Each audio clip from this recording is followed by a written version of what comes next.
Hello, all you lovely souls who revel in embracing life just as I do. This is Neerja Malik, and you are welcome into my world of I Embrace. And what do we intend to do here? We delve into the many layers and shades of my life, exploring resilience, positivity, strength, and the inherent fun and laughter that lies deep within each of us. Interludes from my own exciting and adventurous journey, my personal battles and victories that have brought forth innumerable lessons in my life. It is these learnings that I place on a golden platter with utmost humility for your personal consumption.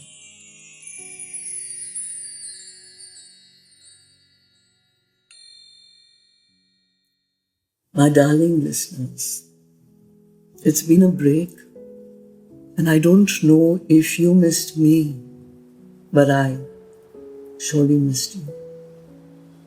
But there were so many things happening in my life that I want to talk about, that I want to share with you, because I think each and every aspect of the last 1 month has been beautiful. You would like to know what happened in the last 1 month? Well, my beautiful, loving mother passed on to the other realms. No, she hasn't left us. The home I am in, the home that she and my father have lived for the last 34 years, is absolutely vibrant and alive with their vibrations, their love, unconditional love, their open, welcoming arms and smiles, their twinkling eyes, where everyone who came to our home, considering it their home, never left empty-handed, empty stomach, and empty heart. They embraced anyone who walked in, whether it was a sweeper, whether it was their best friend, whether it was the friends of us, our kids, some old maidservant who had been with them. My father and mother welcomed them, made them sit next to them, inquired about their life, ensured that they remembered what was their favorite, and got it made and served it to them as if they were one of their own. And that is what made my parents so special, so wonderful.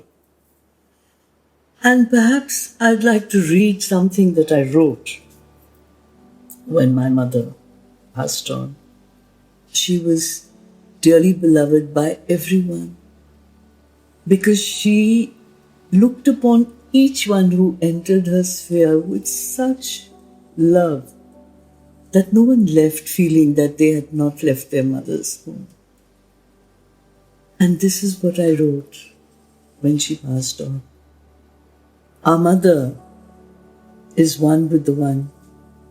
She was united with our Father in his heavenly abode on the 10th of February 2024. She is at peace at the lotus feet of the Almighty Supreme God. Ma touched innumerable lives, showering everyone with her unconditional love and an all-embracing, overflowing generosity. She lived each moment with an exuberant joyousness that impacted those around her, filling their lives with positivity as if through the sheer power of osmosis. Her twinkling eyes, an ever-ready, warm and welcoming smile belied the inner strength that was an intrinsic part of her wonderful personality. Her loving blessings are with us eternally. And I feel that her hand is on my head, as is my father's. I feel that her presence is here all the time. I feel that I can hear her giggle because she made it a point, however sick she was, to come to the dining table, even in a wheelchair, and sit with my sister, my brother-in-law and I, regale us with stories of her past, and then giggle furiously at all the happy episodes. Yes, Ma is never going to leave us. She's going to be a part of us. Because as you do know that we are the flesh and the blood and the feelings and the emotions of our parents. So what you see, or rather what you hear, is a beautiful conjoining of two absolutely wonderful and joyous souls. And I and my sister are their products. So we don't have to remind ourselves of them. We don't have to remember them because we are them. And if you ask them, they would smile indulgently at us and say, but aren't we part and parcel of the whole world? And does not the world belong to us as we belong to the world? And are we not one? And are we not one with God? And is He not one with all of us? These are the learnings and the teachings that were not taught to us verbally or explained to us. They just were this. And by sheer osmosis, by sheer example, we hope that we are even 1% of them and that. So I came here a month back and I'm so happy. So happy, I cannot tell you. There was this urge, this craving, this longing to be with my mother. On the 21st of last month, I flew to Bombay from Chennai and I lived amidst her warmth and her love and her unconditional self in terms of looks, twinkling eyes, smiles, her hand on my head. We would cozily lie down. Towards the end, she did not have strength to get up very much. She was fatigued. And yet, we lay side by side, looking deep into each other's eyes, just communicating deep thoughts, and if not thoughts, deep and unmeasurable love. Yes, I came here on the 21st, and Helpage India got in touch with me and they said, "You're here. My God, this is phenomenal. We are having 2 days for senior citizens at the Geo World Convention Center. Can you please come on both days?" Now, this conversation happened on the 22nd. And I said, "I'm sorry." And it happened at 11:30 at night. So I said, "No way, Jose, not on the 23rd. But fix a time and I'll be there on the 24th and definitely I'll speak." And that's what happened.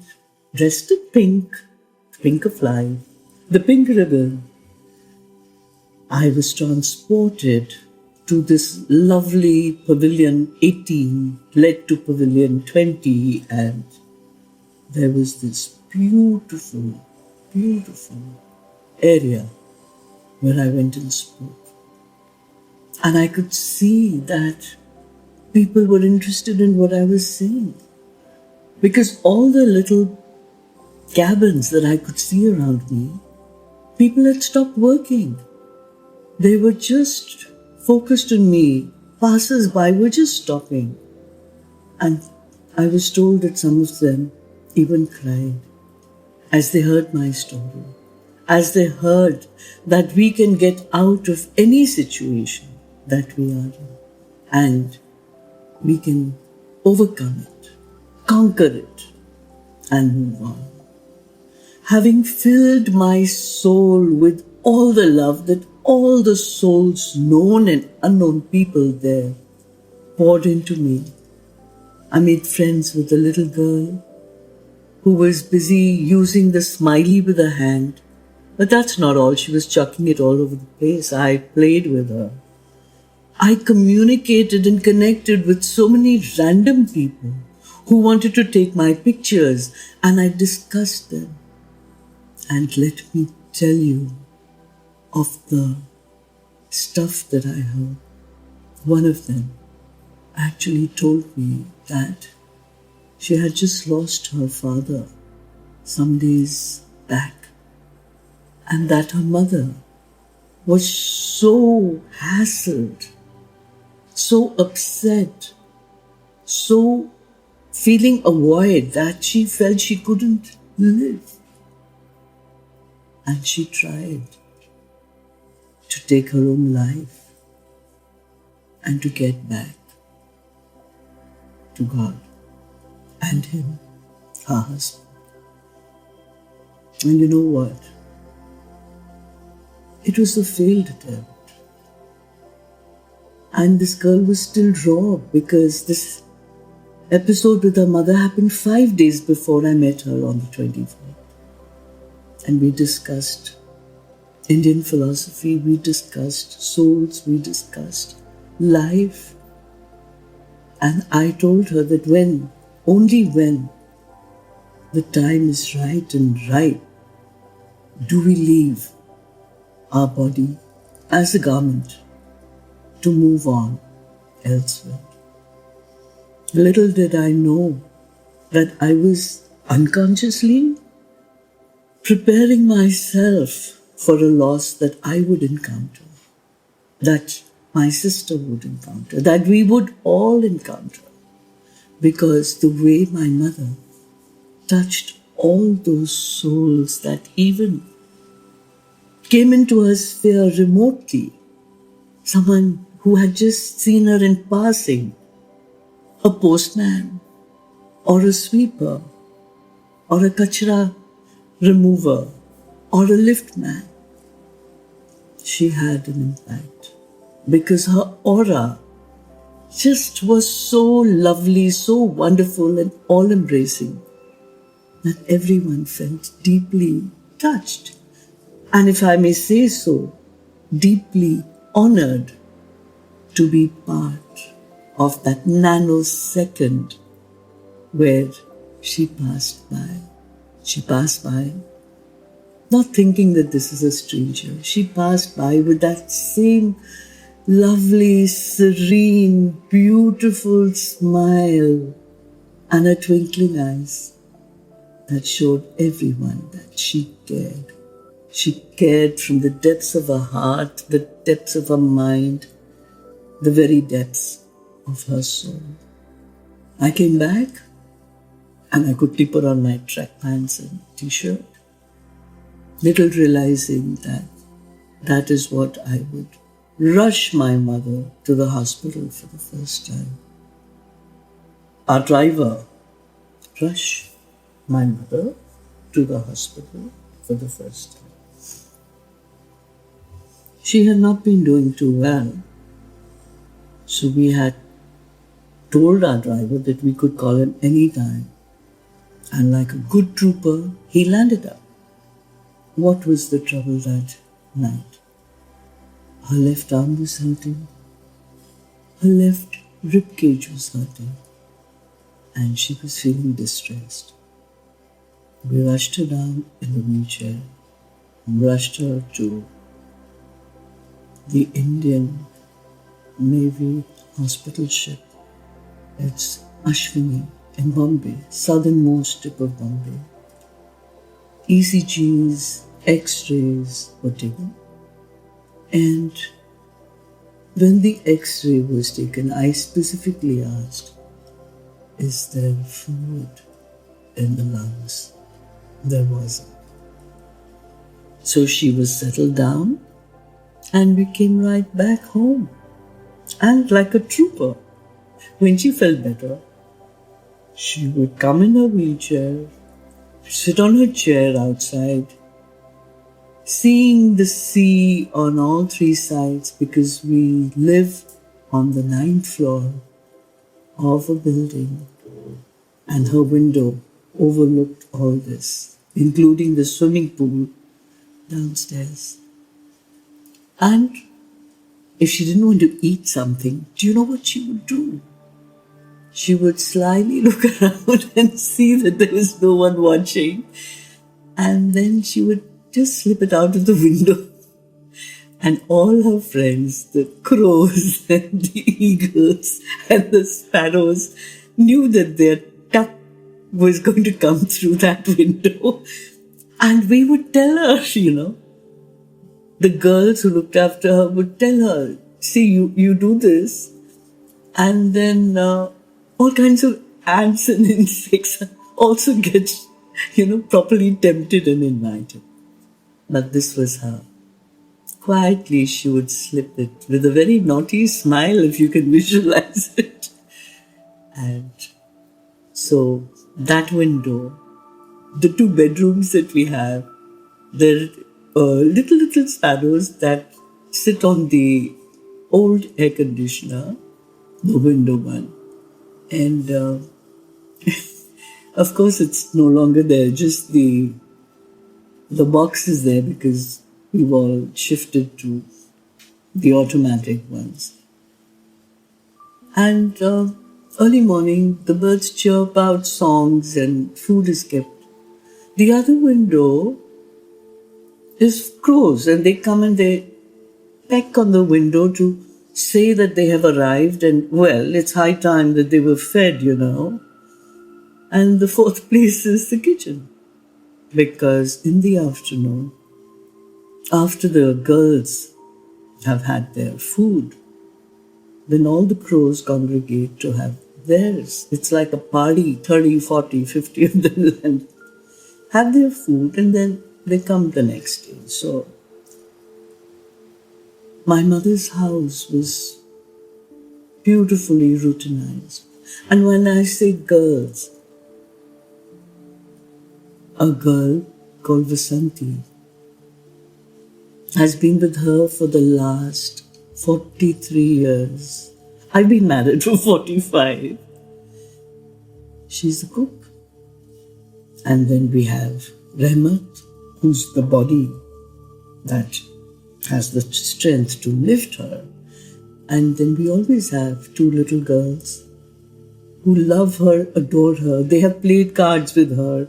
They have played with, little bits of coins and they have teased her and she has giggled furiously. Yes, there was no sorrow in our house.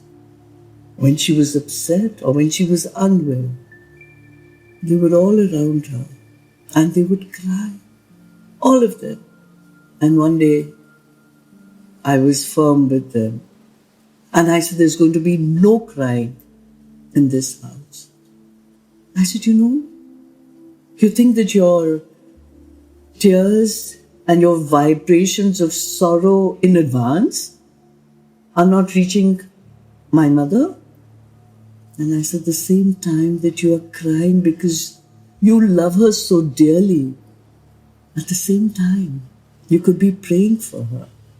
You could be praying for her not having any suffering. You could be praying because wasn't she your Shakti? And now, together we have to be her Shakti. They were quite shattered with this kind of thinking because they would cry and weep. And after all, they're young, 20 or two of them were like 21, 23. The others were older. But these young ones would pick up their skirts and just weep into them. Weep, cry, their bodies writhing because they loved her so much. They pained for her, they ached for her every time she was in distress.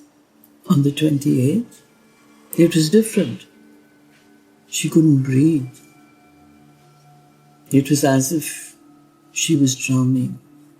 And once again, the driver came rushing, just a call away. We told him to jump into a cab and come.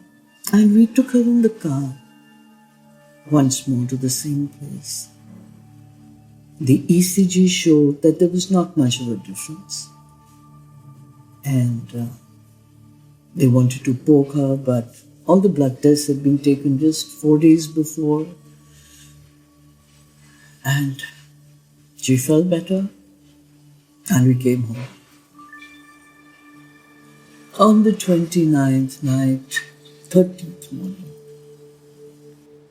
she was very distressed. Dil घबरा रहा hai. And we took her in the wheelchair downstairs. And she kind of sweated and she became unconscious. There was no way that we could take her in the car. My sister, the driver, and their car went rushing to Ashwini. Got an ambulance from there. She was on a wheelchair. The ambulance got a stretcher. And I found 2 cane chairs in the lobby. I had taken her back into the building, into the lobby. And we couldn't lift her and put her on the floor on the stretcher. So I used those cane chairs for the ends of the stretcher. The height was good. It was the same as the chair that she was sitting on. And we lifted her and put her there. I went with her in the ambulance and they admitted her right away. Yes, we had already gone and met the nephrologist. But then we discovered that she was under a pulmonologist. And we discovered that between the last day or so, couple of days, when she was feeling like nauseatic and wanting to expel the food, puke, vomit, instead of coming out, it was going into her lungs. So she was actually admitted under the pulmonologist. And let me tell you, they looked after her so beautifully, to the extent that we even got her to change her bed to a wider, larger space where a commode could be kept. But mother, dear mother, yes, they had started her on antibiotics because there were food particles in her lungs. They wanted to get rid of that infection which was causing aspiration, pneumonia. And the ECG showed changes, so she may have had a slight heart episode also. And when she came to, do you know what she said? I said, Ma, will you have something? And she said, adamantly, Ghar jaake, kar after I go home. And I think for many hours she just kept saying no. She refused food, refused drink. Yes, there was a line through which the antibiotics were going into her body. Saline was going into her body, but not a drop to drink and nothing to eat. And her stubbornness or her constant refrain was, take me home. And we discussed it with the doctors and they said, well, you can have her discharged, but against medical advice. But you know what, my sister and I, we felt that this agitation, this despair, this frustration, and this wanting to be home is going to be more harmful for her than any of the medicine, any of the goodness that the medicines could do for her.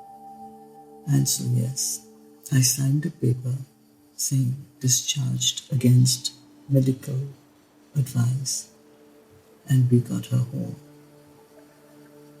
Pankaj, my brother-in-law, immediately got an oxygen concentrator because when she was upright, her oxygen levels were good. The minute she would lie down, they would drop. So he handled that. He got a backrest immediately. My sister arranged nurses for the day and night, and all of us surrounded her with our love and affection. We were by her side. Just a couple of days before she passed on, I had a dream or a vision. And that was that all my ancestors, all our ancestors, our grandparents from the maternal side and the paternal side were there. It was all in black and white. And all my uncles and aunts who had passed away, cousins who had passed away, they were all there. And there was an air of festivity. And all looked the age that they had passed away at. And suddenly out of this crowd, you know, when you suddenly think band, baja, barat, suddenly out of this crowd, my father emerged as a very young, dashing, handsome youth, wearing a suit and looking oh so very dapper. And they all had their arms outstretched as if in welcome. And I looked towards where they were looking, and my mother was actually running towards their welcoming arms. And she was wearing a sari, a beautiful sari. And she was her young self at the time when they got married. And my father and she met. And the crowds surrounded them, and there was so much of joy and happiness. And you know what that did to me? It soothed my soul. I think these were all her ways of preparing us for the inevitable. Like I told that girl whose mother was with her rather than with her husband. I told her that we all come with two-way tickets, but we never know when we are going back. We all have to go back. We all have to change our garments. And we do it. And it is not how we, or when we die. It is how we have lived. Because how we have lived is literally how we go. At one point of time, I didn't feel like eating at all. And I had another vision where someone is offering me food and I am emphatically denying it. And suddenly from nowhere, her hand comes and I can recognize her hand.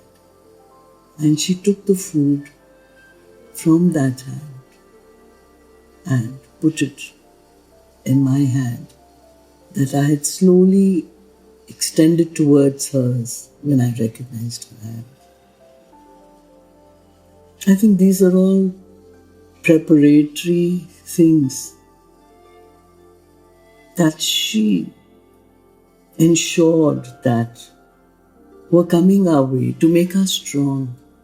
And I would share these with the girls, with my sister, because I felt that these were messages to us to be strong, to be resilient, to be courageous.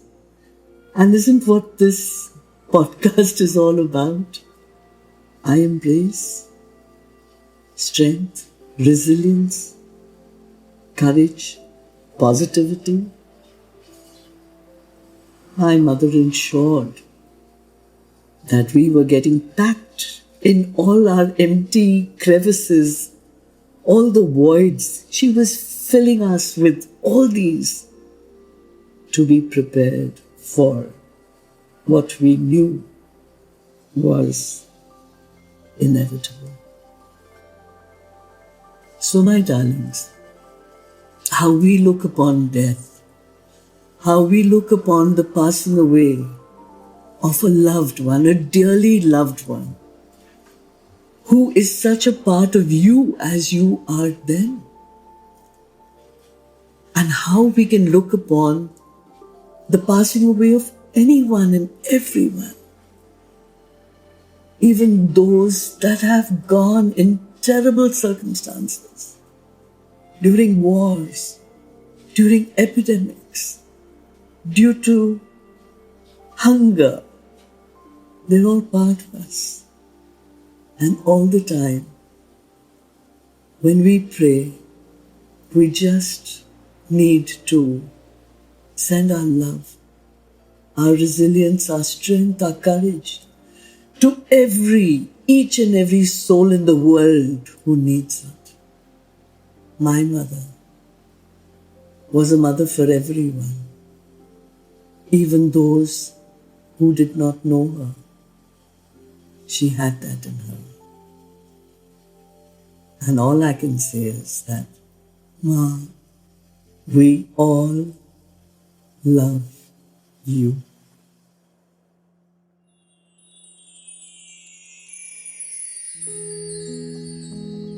I Embrace isn't just about my journey of conquering cancer. It's about embracing life in all its entanglement and beauty. Remember, in this journey of life, you are never alone. And I need to thank you for becoming a part of this inspiring journey. Thank you for joining me today on I Embrace and my heartfelt wishes.